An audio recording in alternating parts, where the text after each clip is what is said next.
believe that you can be a millionaire in all 6 aspects of health. We do episodes on your physical health, intellectual health, social health, spiritual health, financial health, and today's episode is going to be on your mental health. Well, very, very important aspect.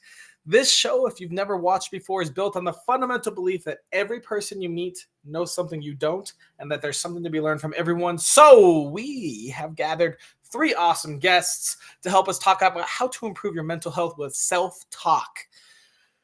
In the spirit of authenticity, and to remove any sort of bias from me and my profiles and my beliefs, I don't even know who these guests are till about 15 to 30 minutes before the show when we meet to go over how the show is going to work. So their tips, their advice is all from their journey and their life and their perspective. It's going to be great. I heard their tips. It's going to be an awesome show. Audience, please don't be shy. Comment, ask questions. We will ask them live on air. If you have any questions for any of our guests, and something new we're doing is our follower shout out. So audience members, we love you. On Facebook, shout out to Kenzel KB Pearson. On Instagram, shout out to Yeliana Theophilatos. And on YouTube, Davidson Hang. Thank you all for following us. We love it. It helps us grow and keep doing these shows. We love sharing information and love getting all these awesome guests together. If you need guests for your podcast, there's 4 of them right here. I love doing guest shows as well as being a host, and all 3 of our guests are awesome. Feel free to contact us. All their links will be dropped during the show, or you can just message us directly. We'll give you their contact info. Oh, man, speaking of guests, I already know that you got something you can share. If you're watching this right now, sign up. www.millionairesaremade.com. The link is being dropped. Come be a guest on our show. Share your information. I know that you absorb a lot and learn a lot. It's time to spread the love and the knowledge so we all can grow as society. If you have any topics you're having a struggle through, let us know that as well. We will go out and find 3 guests, give you some advice, and help you push through anything you're struggling with in any aspect of health. If you like what we do, please share, comment, subscribe, do all that fun stuff that everyone asks for. It definitely helps a lot and helps us grow our message and share our love of giving knowledge away for free. Speaking of free knowledge, if you love this, I do offer free coaching. So if you want any sort of life growth type coaching, check me out. www.millionairesaremade.com is a great place to start. And you can see, sign up there for a free coaching offer. And of course, the most awesome part, we do have sponsors to keep this show going. And these are the 4 sponsors right now. We have Lioness Proof Coaching.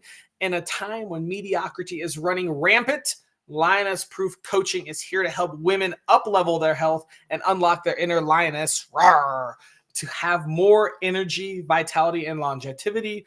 By looking at what is holding us back, especially alcohol, we can eliminate distractions and focus on what matters most in life, and laziness and excuses will be a thing of the past. Go check them out. Their link's being dropped. Next up is Elm Law Office. The team at Elm Law is dedicated to delivering the highest quality legal representation in Colorado. They are the #1 law firm and attorney for family law and immigration law. Their mission to be a champion for their clients, providing exceptional service and navigating the many legal challenges with expertise and compassion. Check them out. Link being dropped. We also have Healing Vocals Artist Management by Dr. Mary Anderson. Healing Vocals Artist Management fuses medicine and music to create global impact. They heal bodies and uplift souls through medical missions and artist support. Super awesome company there. Mary Anderson's great. And we've got Benjamin Terrell, thinking about your health. Ben offers nationwide PPO health insurance, which you would be so surprised at how often you actually need that and how affordable it is. With the freedom to choose any doctor you want, it's ideal for healthy individuals and businesses. Cost-effective, tax-deductible plans provide top-tier coverage while saving you money. Check out that link below. And now I'm done with all of that fun stuff. Let's start talking about mental health and self-talk. Woo! Our first guest today is going to be Rachel. Hey, Rachel, who are you? Hi, I'm Rachel D. Greenwell. I am known by my community as the Soulful Self-Worth CEO. I'm Self-worth CEO. All right, that's a title. That's a title. It's a hell of a title. I'm a quantum queen coach. I'm also a mom and a wife, and those are my favorite titles. But I'm really super proud that I get to call myself the author of How to Wear a Crown, a practical guide to knowing your worth, and that I get to say I'm the creator of the full pro coaching program that goes along with this book. And there's tons of other products that go with this brand as well. Wow. All right, let's hear some more, Rachel. If I wanted to improve my mental health with self-talk, what tiny tip would you give me? If you want to improve your mental health with self-talk, you need to use the first rule of my book, which is to speak to yourself like royalty. Your Highness, Your Highness. Tell me why. So speak to yourself like royalty became the first rule. There is 3 more rules that you'll have to jump in there to figure out. But the first rule is to speak to yourself like royalty because we are often our own worst critic. And the way that we speak to ourselves in our minds will either make or break your mental health journey.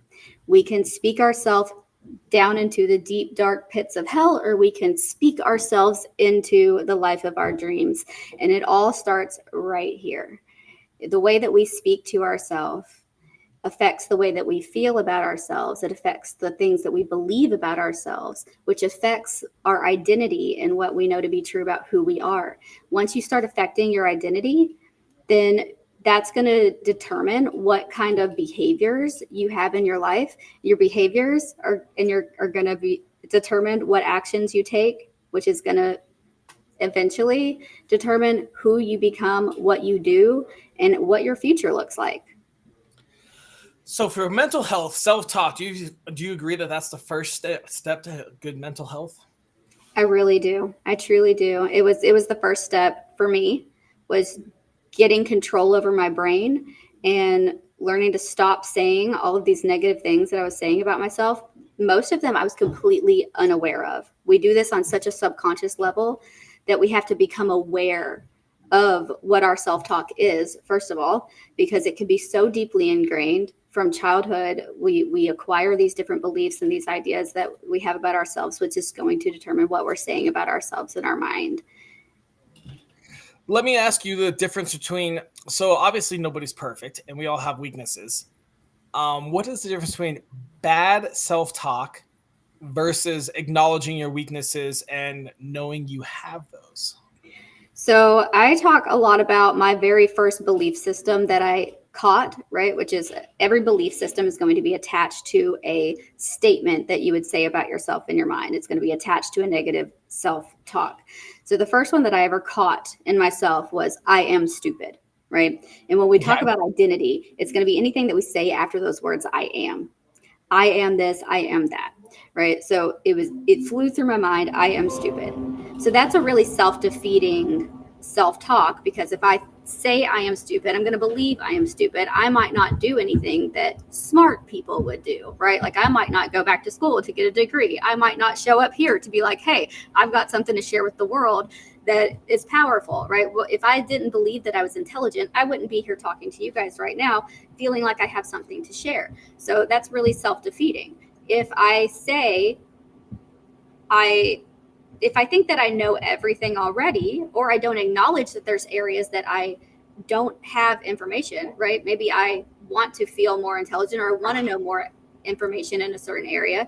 That's perfectly fine for me to acknowledge. But instead of saying I am stupid, to say, well, I would like to be more informed about the area of psychology, right? That would be a way to say it that is serving to myself, instead of being like, I'm stupid, to say, I'm ignorant in a certain area, or there's a way that I lack knowledge in this place. Does that answer your question? No, not at all. Keep going. Just kidding. Real quick, we got to go over where you learned this. What happened in your life? How did you get to this point? How did you become this author that is a coach and has a great title as well? Well, I am a very normal person who has had a huge journey with mental health struggles herself. So my book shares a lot about my journey using these tools and how I came to get to that place where I had to acknowledge that my biggest issue was shame, that I carried shame, that I had horrible belief systems about myself, that I really disliked myself, and that I had to learn to like who I was. And that would have never happened if I wouldn't have became consciously aware of what was going on in my mind and how I was speaking to myself.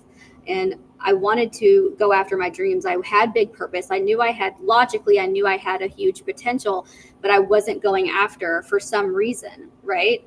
And like the reason was I didn't believe in myself. But it was like, why didn't I believe in myself? Why wouldn't I go after these things? And it was because I was talking myself into the grave, right? I was talking myself out of it. And once I became aware that I was doing that, then I was able to change it. And it was really a divinely inspired thing. I'm a God person. I say I owe it all to God because I really feel like I was chosen to bring this message to the world. But I always say God gave it to me first because I needed it. I needed it because I hated myself and I wanted to learn to love myself. I knew that I disliked me and that I needed to learn to love me. I didn't know what that looked like. And it started there with speaking to myself like I was somebody that I loved instead of somebody that I hated. I love it. Thank you so much, Rachel. We're going to move on to our next guest, but I definitely can't wait to bring you back out. Thank you. Please welcome to the show a guy named Ken. Ken, who are you? My name's Ken Fraunfelter. I am a father, husband. I'm an ordained minister. I've been a police officer for 17 years. I'm a motivational speaker, a Marine Corps veteran, and a member of the prestigious Man of War Society as well. So pretty boring life. Got it. Okay. Hasn't done much. All right. Very cool. Ordained minister. If you're getting married, I'm sure Ken would love to travel to your tropical destination. Sure. And a police officer. So let's make sure we keep the comments, up in the air. Hey, Ken, can you tell me if I wanted to improve my mental health with self-talk, what piece of advice would you give me? Don't believe you are who people say you are. Just Good. that simple. Okay. Elaborate. I'm confused. So a lot of times we go through life and we listen to people tell us, or the way they may not even verbally say it, it's body language, the way they treat us or whatever. Yeah, you're not as important, stay over there, or we're not going to give you this, the time of day or whatever, because we think you are who we think you are. And a lot of times we start believing those people and we start saying, you know what, I notice that I'm being ostracized, or I'm being pushed out, or I'm not getting the projects other people are getting, or I'm not getting the jobs other people are getting, or I'm not getting the attention by a guy or a girl or whomever I wish I could get that attention from. And a lot of times we start believing that same junk that people are portraying, because people are mean, right? Yeah. Our job in life, especially in social media. Yeah. Our job in life is to go out there and not think about what they're telling us and saying, hey, you are this way, because we know who we are. We've lived with ourselves for however long we've been alive. And we've been thinking in our own head, hey, I'm this, I'm that. And you have to stop believing these things that people tell you that you are. And you have to know what it is you can accomplish and who it is you can be. Because there's something inside you that is saying, I want to do this, and this is the person I am. That's the same reason that we don't do things when somebody says, hey, we're going to do this. And you say, I don't do that. Right? We have rules in our house, or, that's not me. We know who we are, but then sometimes we just let other people kind of tell us who we are, what we're going to do. And we have to not do that. So the first step is the big one, is know thyself, right? We've all heard that saying. So you have to know who you are, but you have to be very honest with yourself and put your ego aside. And sometimes it's ugly and you don't like it. And you're like, oh, then that's when you get to change. That's the person you get to change. That is super true. You are never, Rachel even said herself, you might hate yourself in the past, but you can learn and grow and change to who you want to be today. That's awesome. That's super powerful. the future is always bright. Ken, we have like less than a minute left. Tell us where on your life journey you learned this piece of information. Well, I've got about 45 minutes to tell you this, but I'm going to fit it into 1 minute. So I love it. I love it. So basically, my ego had been gigantic, and as a lot of time in my police career, I'd done some stuff, and I'd gone through a point where I thought I was, for lack of a better term, Billy Badass, and I wasn't, right? And I messed up, not to the point that I got anybody hurt or I'd broken any laws or anything like that. I didn't do the job right, and so what happened is I went back and I had some self-reflection in that, and I decided to put myself through some major adversity to learn what it is that I could do and how I could be a better me and what I would need to do. And I determined that there are 4 levels of growth and in adversity. And that's your physical, your mental, your emotional, and then your spiritual side. And those 4 things have to be developed. And I spent some time working on those things. And if you don't develop those 4 pillars, you will be missing something in your growth. Sounds like you're missing 2 more aspects that we have. No, I'm just kidding. I'm just kidding. All right, Ken, thank you so much. We're going to move on, and we'll bring Meredith out here in just a sec.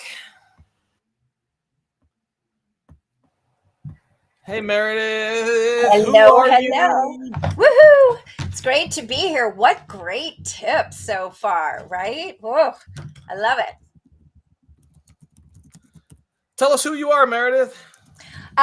So I'm Meredith Alexander. I like to say that I am in the business of helping professionals, high achieving professionals and their teams come even more alive. So that translates to being a motivational speaker, a trainer, a coach, a caregiver, a dachshund lover, and most of the time vegan. So, and of course, you probably can't see it, but an extreme lover of epic chickens that happen to be rubber and sometimes golden, but we don't have time for that. That's a little bit attached to we're gonna make some time. You're talking about real chickens or like collectible chickens? I am talking about the epi chickens, right? These are the mascot of my world because we arrive sometimes chicken, right? When we're high achievers, we feel like, oh my gosh, I should be able to figure this out. I've tried everything. I'm smart. Why am I looking back feeling like I've never lived? But then when you combine epic, in other words, empowerment, purpose, innovation, and collaboration, you get an epic chicken, and that's something to squawk about. Ta-dum, right? All right.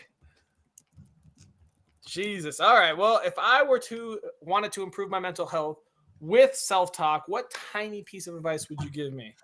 So I want to actually build upon something that both Rachel and Ken have said and actually give you now a little step of how to make this happen. And by the way, yes, I do sell these little glasses here as part of my brand. They're called eyeglass leashes. But I want to, so I know we've talked about, really being true to yourself, being authentic, not letting other people's definition of you get in your way but the big question for most people is like, I get the theory, how do I apply it? So one easy place to start is to take that quote unquote negative mind and name it something really disrespectful. If you're a guy, maybe it's Poindexter. If you're a woman, maybe it's Myrtle. And it's like, Myrtle, thanks for sharing, because that's beginning to be able to separate those thoughts from your identity. And that's the big piece, because Rachel really emphasized this. What we say in our present tense is what we believe is truth in all capital letters. And therefore, that becomes the programming code. So it first, you must separate yourself from any identity that does not empower you or energize you. How do you do that? You name it and say, Myrtle, Thanks for sharing. And then perhaps even name that really wonderful, delicious part of yourself and say, you know what, Meredith, I need you right now. I need you to show up. Give me some words. Give me something I can hold on to and believe in, right? Become your own soul mate. Does that make sense?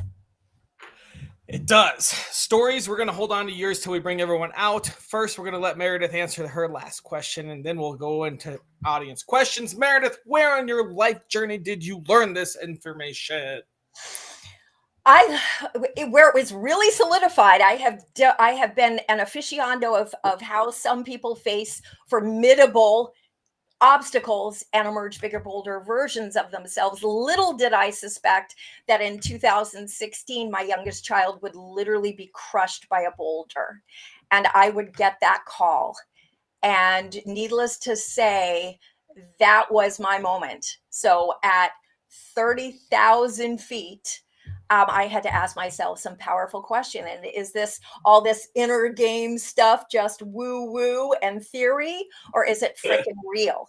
And so that's really my first book, The Sky is the Limit. That shows the actual post that I posted on Facebook, really applying it and deciding, heck no, I am not becoming the second victim of this boulder. I am stepping forward as the mother of a child who in just 22 years, even if she doesn't survive, achieve more than most people do in 80. And so that was a pivotal moment. It was like, live it. Don't just speak it, live it, do it, be it, show up, and then pass it forward.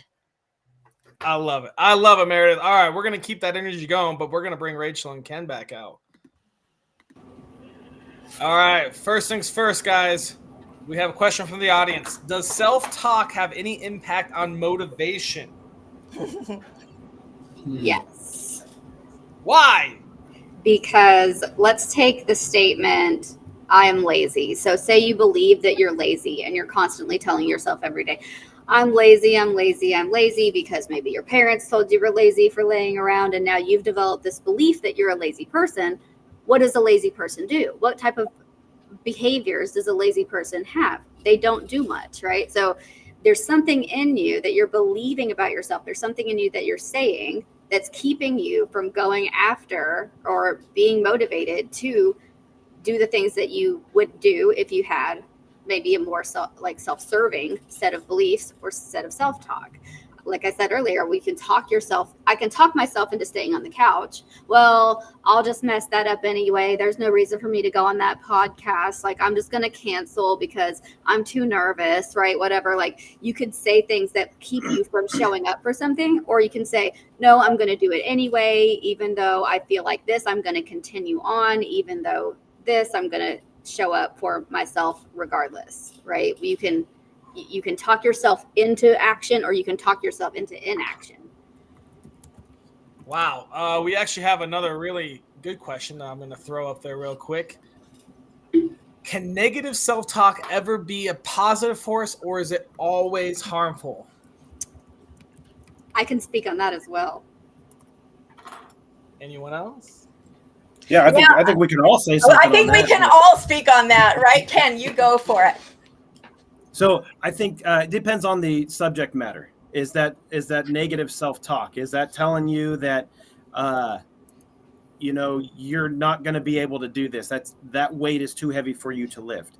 What is your ultimate end goal? What is your why? So you got to have a whole thing. You can't just have that one thing. Okay, I'm not going to be able to do that.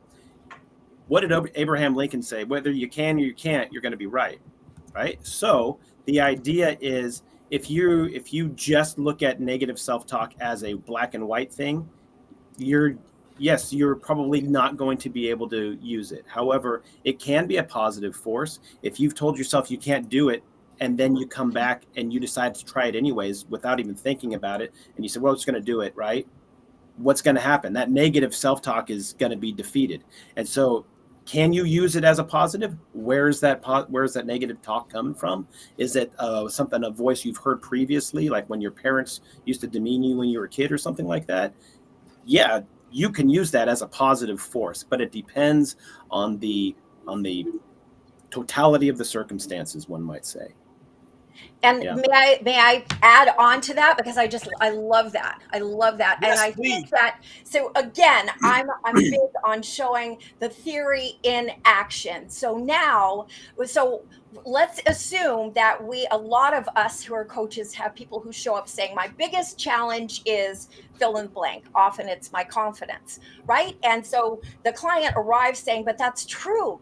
My biggest challenge is my confidence. Well, I believe there are three important questions. One, what can I control? Two, what can my mind believe? And to Ken's point, how can I help it believe something that's going to empower me?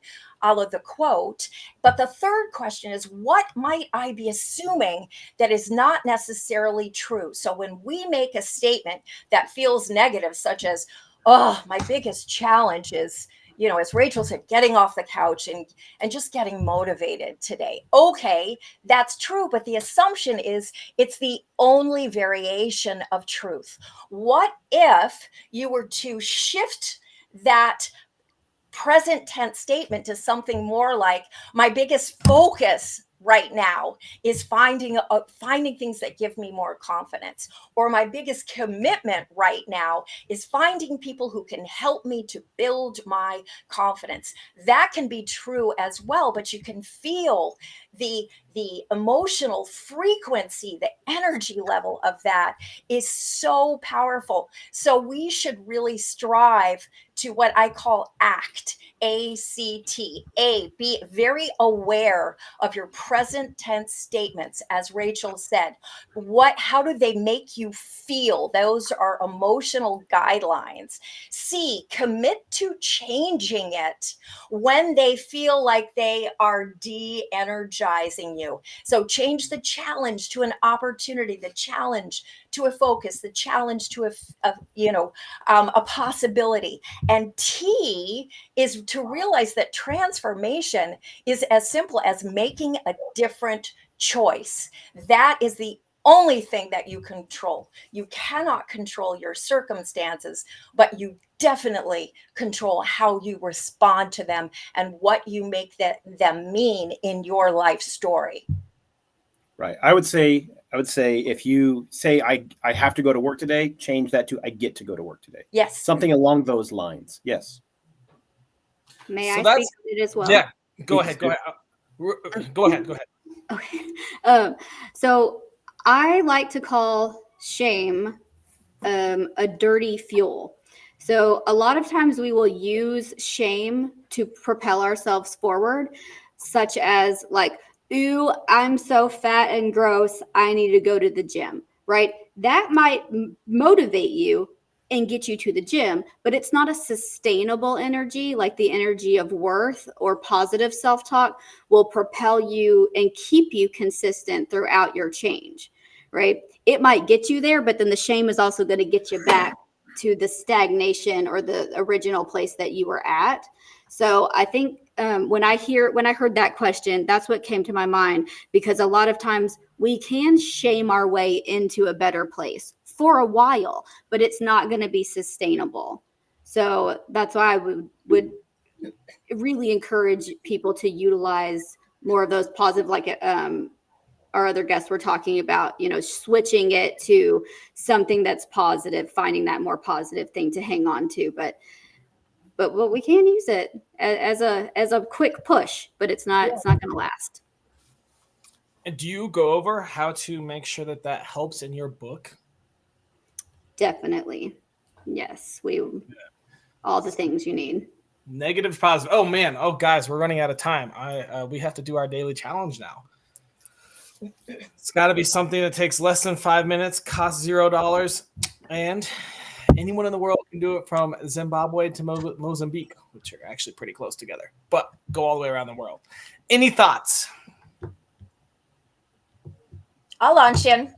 So what I would do is I would challenge you who are watching this to simply start your day every day for the next 30 days, spending 2 minutes looking in the mirror, making eye contact with yourself and saying, the beauty that I see in you is. It's reminiscent. If any of you have seen the movie The Last Holiday with Queen Latifah, it's much harder than it sounds for most people when you start, especially for 2 minutes. But to really say, thank you, Mike. I love that you challenge accepted. The beauty I see in you is. So that would be equivalent to saying, you know, Meredith, the beauty that I see in you is that you are resilient, that you have had boulders fall into your life and you have emerged victorious. The beauty that I see in you is that you don't always feel like you need to be perfect. The beauty that I see in you is that you are giving forward. The beauty that I see in you is that you love rubber chickens. So do I. I mean, whatever it is, challenge yourself to start out your day with you owning your focus and the presence. Make the focus be the presence of what you want, not the lack of the presence of what you want. So that would be my tip. The beauty I see in you is. Rachel, thoughts? Yes. So I was going to also use mirror meditation challenges, but I'm going to expand upon Meredith's now and say to use my other mirror challenge, which we call the self-love mirror. And this is when you use somebody that you would say you love unconditionally. Find somebody in your life, whether it's your child, your mother, your best friend, somebody who you speak to well. Sometimes we'll speak to ourselves worse than we would speak to a stranger on the street, right? So find somebody that you love, that you would always say the kindest things to, and challenge yourself to speak to yourself in the same way that you would speak to that person that you love. And every time you are faced with a self-talk situation, respond to yourself as if it's that person instead, right? Because then you're going to hold somebody you hold in a high regard. That's what speaking to yourself like royalty is. Speaking to yourself like somebody you would hold in a high regard. Okay. Mirror meditation, royalty. All right. Ken, what are your thoughts? Get up early. Oh, Yeah, this is one everybody hates. If you get up at 6 o'clock because you got to be to work at 8, whatever, get up at 4, get up at 5, whatever it takes. And what you're going to do in that time is the first thing you're going to do is you're going to wake and you're going to ask yourself, what are you doing? Well, this is that other person that's saying, yeah, what are we doing? Well, we're getting up, we're going to better ourselves, whether that is through meditation, you have some spiritual growth time, or you decide you're going to start hitting the gym, and then you start saying, what am I doing here? This isn't me. You have to develop yourself physically to help face your adversity. Your mental acuity is going to start kicking in and trying to fight back because it hurts and it's uncomfortable. But that's how you grow. How does a crab grow? But they have to slough off that old shell so they can build the new one. And that's what you have to do. If you're going to build yourself up, get up early. When you get all that stuff done that you say, well, you wait till after work, and then you don't normally do it. Get it all done before work. You go to work, and then when you get home, you're all done for your day. If you don't get up until noon because you work late or whatever, that's fine. Get up an hour or two earlier than you normally would, whatever it is. You work nights, it doesn't matter. An hour or two earlier. That's going to make the difference. You have to be able to discipline yourself in your sleep and your mind, and then that building up of that early wake up to get the things done before people are bothering you. Take advantage of that. all right. So, Ken, I'm not going to make everyone in the world wake up 2 hours earlier, but Come on. I get up at will. 3:30. Let's go. I'm gonna make the challenge be everyone set their alarms 15 minutes earlier.